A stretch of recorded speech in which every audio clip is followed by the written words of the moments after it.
प्रश्न है जो कभी यक्ष ने धर्मराज युधिष्ठिर से किए थे, और उस समय उन्होंने जो प्रश्न किए थे वो तो 100 थे, लेकिन मैं केवल 10 प्रश्न पूछना चाहता हूं। और आप पूछिए, ये सपा बसपा कांग्रेस के प्रत्याशियों से प्रश्न पूछिए, ये प्रश्न इसलिए पूछिए और उनसे बोलिए कि कांग्रेस सपा बसपा को देश के अंदर, कांग्रेस को लगभग 60 से 65 वर्षों तक शासन करने का अवसर प्राप्त हुआ था। समाजवादी पार्टी और बहुजन समाजवादी पार्टी को प्रदेश के अंदर 3-3, 4-4 बार सत्ता में आने का अवसर प्राप्त हुआ था। इन्होंने प्रदेश और देश के सामने क्या समस्याएं खड़ी की थी, और इसीलिए मैं आपसे पूछता हूं कि देश के सामने पहचान का संकट करने का दोषी कौन है?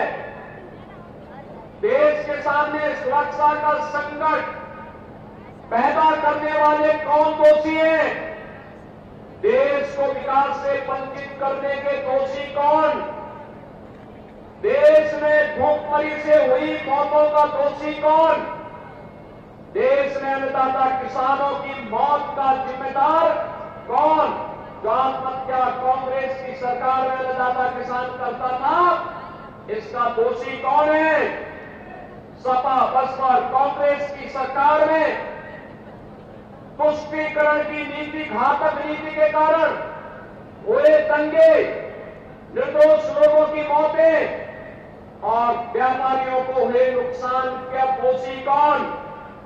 भ्रष्टाचार की भीषण समस्या के कारण भारत का विकास जो बाधित हुआ, इसका दोषी कौन?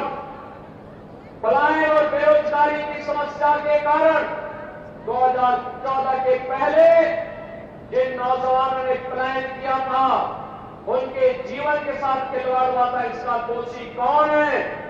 बिजली और पानी से जनता जनार्दन को वंचित करने वाले कौन वे लोग हैं? क्या कांग्रेस इसका जवाब दे पाएगी? उसका दोषी कौन है? और अंत में बहनों और भाइयों, जो 10वां प्रश्न है वो ये कि इतने दशकों तक शासन करने के बाद भी कांग्रेस सपा बसपा आपकी आस्था के साथ खिलवाड़ करती रही, इसका दोषी कौन है? बहनों और भाइयों, ये वही कांग्रेस है, ये वही सपा है, ये वही बसपा है। जब सत्ता में आए थे तब कहते थे, कांग्रेस के लोग कहते थे राम हुए ही नहीं, समाजवादी पार्टी के लोग कहते थे कि अयोध्या में परिंदा भी पर नहीं मर सकता। आखिर आज सत्ता से वंचित हुए, अब कैसे तड़प रहे हैं लोग?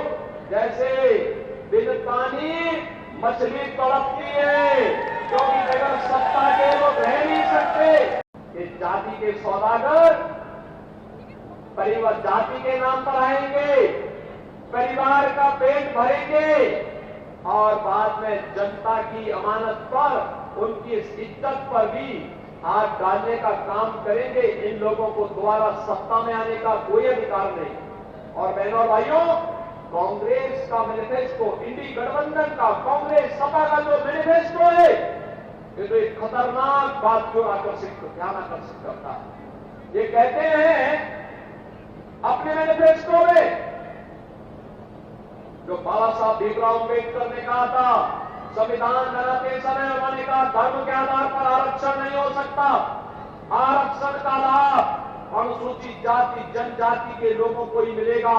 और मंडल कमीशन की रिपोर्ट के बाद अब पिछड़ी जाति के लोगों को इसका लाभ मिलेगा। लेकिन कांग्रेस और सपा गठबंधन क्या कहती है? ये कहती है कि हम लोग ऐसी व्यवस्था करेंगे कि पिछड़ी जाति और अनुसूचित जाति के आरक्षण में से कुछ हिस्सा काट करके ये मुस्लिम को देने का कुछ प्रयास करने जा रहे हैं। क्या आप इसको सफल होने देंगे? क्या हिंदुओं के हक में डकैती डालने की छोड़ देंगे? क्या इन्होंने पहले देश को बांटा, आज ये देश को 1947 में विभाजन करने के बाद आज इनकी दृष्टि आपकी संपत्ति पर आ गई। अब ये कहते हैं हर भारतीय की संपत्ति का सर्वे करवाएंगे।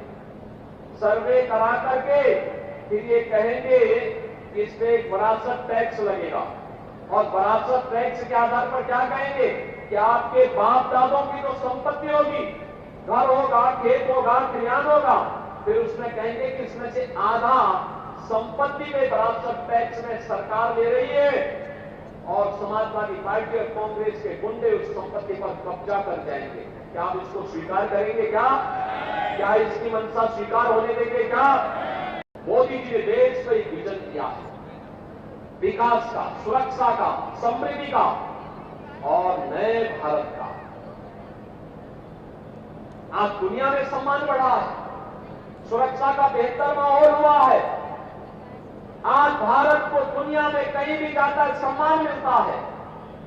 नौजवान आज एक सही राह पर आगे बढ़ रहा है। भारत को, विकसित भारत के सपने को साकार करना है, और विकसित भारत के इसी सपने को साकार करने के लिए आज मैं आपके पास आया हूं आंवला में।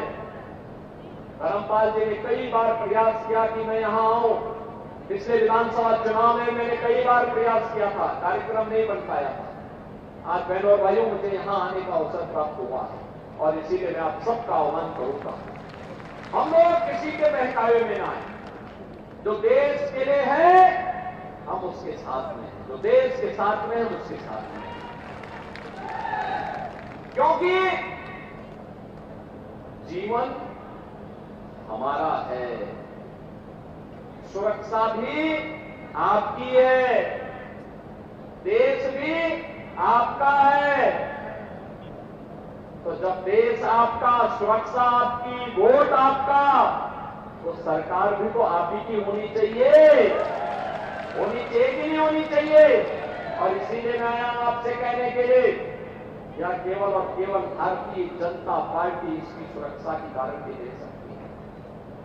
प्रधानमंत्री मोदी जी ने विकसित भारत और आत्मनिर्भर भारत की बात की है, वह केवल भारतीय जनता पार्टी कर सकती है। लेकिन बहनों और भाइयों, इसके लिए आपको